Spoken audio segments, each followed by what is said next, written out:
How do you feel that Cornwall will be in 10 years' time? You're quite heavily involved in sort of all the things, the infrastructure and the planning and so on, which the council does. How do you feel that Cornwall will be? Yeah, this is I've spent a short time thinking about all that, and actually it's a very complex question.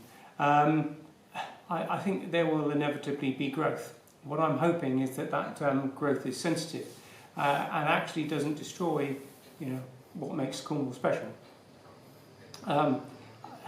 Transport is an issue. The roads are getting busier.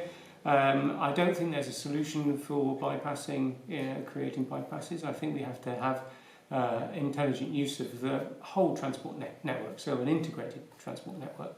I know there will be pressure on housing, and partly that is because of the failure of the sort of traditional nuclear family, which is a shame.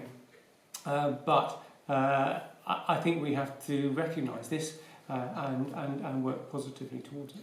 Just to come back to the family thing for a minute, because one of the great pressures that I think is going to come to more evident in the next decade or so is climate change. And do you think that in managing climate change and facing up to the realities that lifestyles have to change, that families will change in structure as well? I mean, might we see sort of extended family groups coming together? Yeah, it's funny because I think that will be driven, but for some a number of reasons. One is the space, to make sure we maximise the use of space.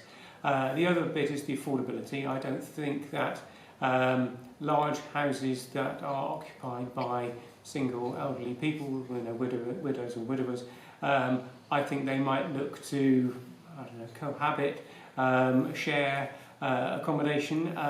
I think also that the young people now that are going through university, the student loans are going to come home to roost, and they're going to find it very difficult to buy property. Therefore, I think rented property is going to increase, or they can't afford to rent, and therefore they stay with their families. So you're going to have in the 30s or whatever still living at home, and I think that will be more and more recognised. I do think houses and the infrastructure will become smarter. Hopefully, as the technology for energy capture through solar or wind is developed, and then with the use of more efficient products in the house, hopefully we will make the most of what we've got. So I think certainly technology will help, but there will be a real pressure for space. I think there will also be a recognition that we have to accept an element of climate change, and that actually we can't stop the sea or the winds or the storms, but we need to manage it and make sure that we've got measures in place. But also, unfortunately, there might be elements that we lose. But I think this is perhaps an acceptance that we will have to come to terms with.